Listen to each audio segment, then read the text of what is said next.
ഇങ്ങോട്ട് മാറി നിൽക്കണം. സാറേ, എന്റെ പേര് റഷീദ് എന്നാ. എടാന്നും പോടാന്നും വിളിക്കുന്ന എനിക്ക് ഇഷ്ടമല്ല. ഹേമാനിങ് അടുത്ത് വന്നേ. ഇൻസ്പെക്ടർ സാറേ, ഞാൻ കള്ളനും കൊലപാതകയൊന്നുമല്ല. എന്നെ എന്തിനാ അങ്ങനെ വിളിക്കുന്നത്? സാർ, ഇയാളെ ടൗണിൽ പലയിടത്തും സംശയകരമായ നിലയെ കണ്ടുമുട്ടാറുണ്ട്. ചോദ്യം ചെയ്യുമ്പോഴൊക്കെ ധിക്കാരമാണ് പറയാറ്. ഇയാള് ഭയങ്കര അഹങ്കാരിയ സാറേ. നിങ്ങളാരാ? എന്റെ പേര് റഷീദ്. ഒരു ജോലി തേടി ഞാൻ ഈ ടൗണിലെത്തി. ഞാനൊരു കുറ്റവാളിയൊന്നുമല്ല. അങ്ങനെയുള്ള എന്നോട് ഇവർ അപമര്യാദയെ പെരുമാറി. ഞാൻ അതിന് മറുപടിയും പറഞ്ഞു. ഇത് പോലീസ് സ്റ്റേഷനാണ്. ഇവിടെ സംസാരിക്കുന്ന അല്പം മയത്തിലായ കൊള്ളാം. എന്റെ സംഭാഷണം സാധാരണ ഇങ്ങനെയാ സാറേ. എവിടെയാണ് നിങ്ങൾ താമസിക്കുന്നത്? അങ്ങനെയൊന്നുമില്ല. എന്റെ സുഹൃത്തുക്കളായ ചില മുതലാളിമാരോടൊപ്പം താമസിക്കുന്നു. ചിലപ്പോൾ സുദർശൻ ഹോട്ടൽ, ചിലപ്പോൾ ടി വി, അല്ലെങ്കിൽ ഷാ ഇന്റർനാഷണൽ. മുതലാളിമാരുമായി നിങ്ങൾക്ക് എന്താ ബന്ധം? സുഹൃത്ത് ബന്ധം. ഒരുപാട് മുതലാളിമാരുമായി എനിക്ക് ബന്ധമുണ്ട്. അവർക്കൊക്കെ ഈ പട്ടണത്തിൽ എന്തെങ്കിലും സാധിക്കണമെങ്കിൽ ഞാൻ വേണം. ഞാനൊരു വരുമാനം കുറഞ്ഞ പാർട്ടിയാ സാറേ. നിങ്ങളെ കണ്ടാലേ തോന്നില്ലല്ലോ. അത് എന്റെ ഒരു പ്രത്യേകതയാ സാർ. ഓഹോ, ഏതായാലും നിങ്ങൾ പോലീസിന്റെ ഒരു നോട്ടപ്പുള്ളിയായിരിക്കും. ആവശ്യപ്പെടുമ്പോൾ വരേണ്ടി വരും. മനസ്സിലായോ? വരാം സാർ. ജെയിംസ്, യെസ് സർ, ഈയുടെ അഡ്രസ്സും മറ്റു എഴുതി വാങ്ങിച്ചിട്ട് പറഞ്ഞേച്ചേക്ക്. Yes sir. വരൂ. വരൂ ഒരു ജയൻ, കുറച്ചാളായാലും കണ്ടിട്ട്. ജോലി തിരക്കൊണ്ടാണ്. വരണമെന്ന് വിചാരിക്കും. സമയം കിട്ടാം. മോക്ക് സുഖമല്ലേ? ശ്യാമള അടുക്കളയിലുണ്ട്, ഞാൻ വിളിക്കാം. ശ്യാമള ഇങ്ങോട്ട് വരൂ. നോക്കൂ ആരൊക്കെ വന്നിരിക്കുന്നതെന്ന്. അല്ല, ഇതാര് വന്നിട്ട് വളരെ നേരമായോ? ഞങ്ങൾ ഇങ്ങോട്ട് വന്നു കയറതേ ഉള്ളൂ. സുഷമയ്ക്ക് ശ്യാമളയെ കാണാതെ ഇരിക്കാൻ വയ്യെന്ന് പറഞ്ഞ് കുറെ ദിവസമായി ബഹളം. ഇന്നേ സമയം കിട്ടിയുള്ളൂ. മോൾ അങ്ങനെ ബഹളം വയ്ക്കുന്നുണ്ട്, വല്ലപ്പോഴേക്കും ഒന്ന് കാണാൻ പറ്റുന്നു. പറഞ്ഞു പറഞ്ഞ് തൊണ്ടയിലെ വെള്ളം വെറ്റുമ്പോഴേ ചേട്ടന് മനസ്സിലിയൂ. ആ, ശ്യാമളക്കേട്ടാ ഇത് കൊണ്ടുവന്നത്. എന്താ ഇത്? കുറച്ച് മധുര പലഹാരങ്ങൾ. വിശേഷമൊന്നും ഉണ്ടായിട്ടല്ല. ഒരു ഗർഭിണിയെ കാണാൻ പോകുമ്പോ എന്തെങ്കിലും മധുരപലഹാരങ്ങൾ സമ്മാനിക്കണമെന്നാണ് ചൊല്ല്. അതുകൊള്ളാം. ഇങ്ങനെ എല്ലാവർക്കും മധുരപലഹാരങ്ങൾ വിതരണം ചെയ്ത് നടന്നാൽ മതിയോ? കുറെ മധുരപലഹാരങ്ങൾ സുഷമയ്ക്ക് സമ്മാനിക്കാനുള്ള അവസരം കൂടി നിങ്ങൾ ഉണ്ടാക്കി തരണം. മോളെ, ഗർഭിണിയുടെ പേരും പറഞ്ഞാണ് മധുരപലഹാരങ്ങൾ കൊണ്ടുവന്നെങ്കിലും ഞങ്ങൾക്കും കൂടെ പങ്കുവയ്ക്കണേ. നിനക്കിപ്പോ നല്ല ക്ഷീണമുണ്ടല്ലേ? ഈ സമയത്ത് എല്ലാ ഗർഭിണികൾക്കും ക്ഷീണം കാണും. എത്ര പെട്ടെന്ന് നിന്റെ വയറങ്ങ് വലുതായത്.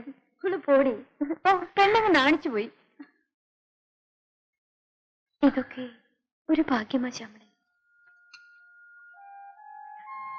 എന്താ സുഷമ, 3.5 വർഷം കഴിഞ്ഞു എന്റെ വിവാഹം കഴിഞ്ഞിട്ട്.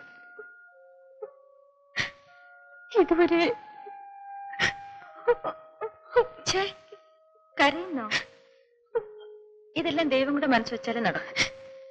ഇനി ഞാൻ വിളിക്കാൻ ഒരു ദൈവം പോലും ബാക്കിയില്ല. സാരമില്ല, സമാധാനിക്കും. എല്ലാം ശരിയാവും.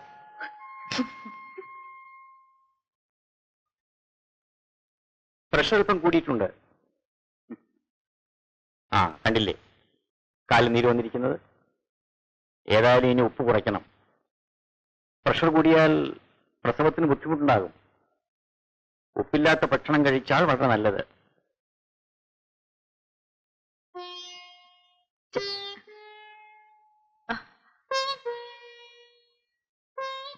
ചേട്ടാ, ചേട്ടാ, എന്താ പാല് കുടിക്കാതെ കിടന്നളഞ്ഞത്? എനിക്കിപ്പോ വേണ്ട, നീ കുടിച്ചോ. ഞാൻ കുടിച്ചു. എഴുന്നേൽക്കൂ.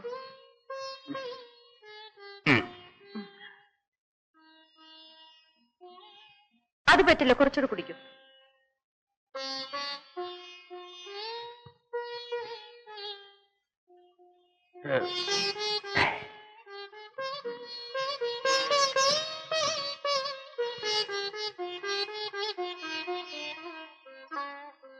അതെ, സുരേഷിന്റെ ഫാദർ തന്നെ.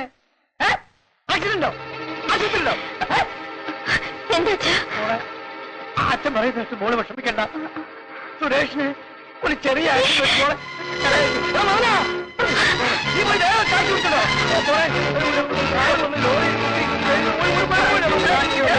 ഒരു ഇഞ്ചക്ഷന്റെ കേസേ ഉള്ളൂ സാർ. നടക്കാൻ പോലും വയ്യ സാർ. നിങ്ങൾ ഭയപ്പെടാതിരിക്കണം, എല്ലാം ശരിയാവും. എന്നോട്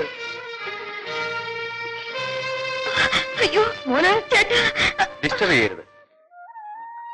ഡോക്ടർ. അദ്ദേഹം ഉറങ്ങുകയാണിപ്പോൾ. പേടിക്കാനൊന്നുമില്ല. ഡോക്ടർ, എന്റെ മോന് ധൈര്യമായിരിക്കും. വലിയ കുഴപ്പമൊന്നും ഇല്ലാതെ ഭാഗ്യം കൊണ്ട് അദ്ദേഹം രക്ഷപ്പെട്ടു. അല്പം ബ്ലഡ് പോയിട്ടുണ്ട്. കയ്യിൽ എന്താണ് ഡോക്ടർ? ഒരു ചെറിയ ഫ്രാക്ചർ, അത്രേ ഉള്ളൂ.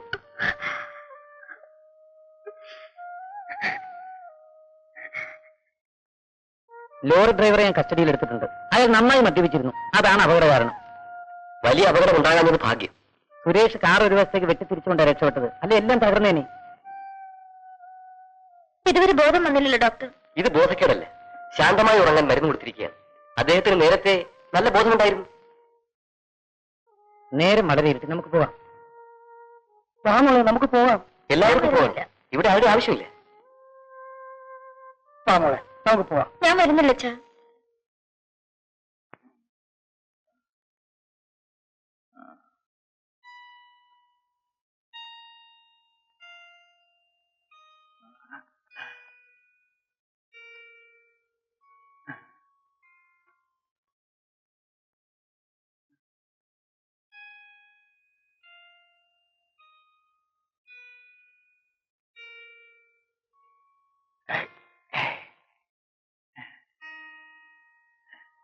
ഗോപകുമാർ, എനിക്ക് തലയ്ക്കെന്താ?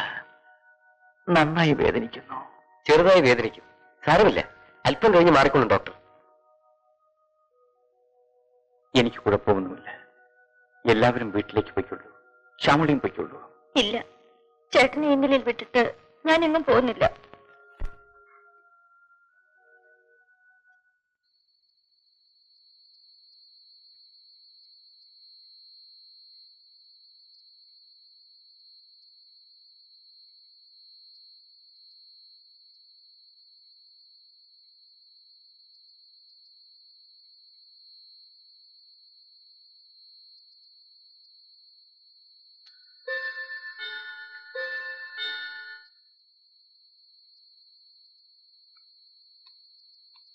സിസ്റ്റർ, 2 മണിക്കല്ലേ മരുന്ന് കൊടുക്കേണ്ടത്? മണി 2 ഇപ്പൊ കൊണ്ടുവരും. നീ ഇതുവരെ ഉറങ്ങിയില്ലേ? ചേട്ടന് മരുന്ന് തരേണ്ട സമയം നോക്കിയിരുന്ന കാരണം ഉറക്കം വന്നില്ല. ഇതാ ഡോക്ടർ മരുന്ന്.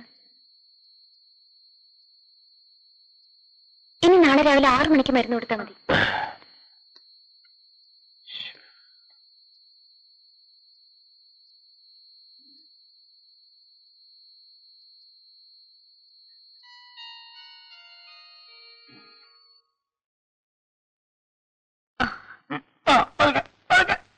അങ്ങനെ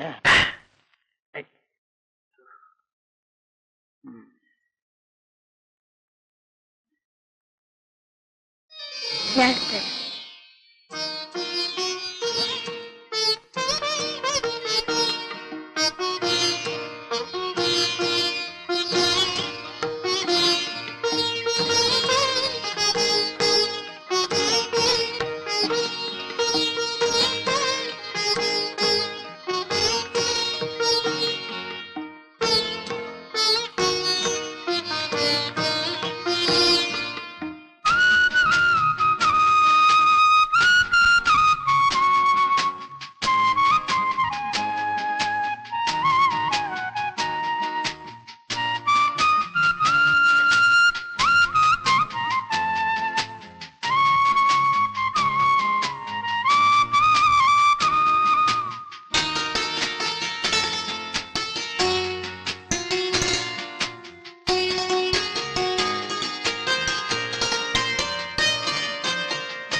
ഇപ്പൊ കൈക്ക് വേദനയൊന്നുമില്ലല്ലോ? കണ്ടോ, എല്ലാം ക്വൈറ്റ് നോർമൽ.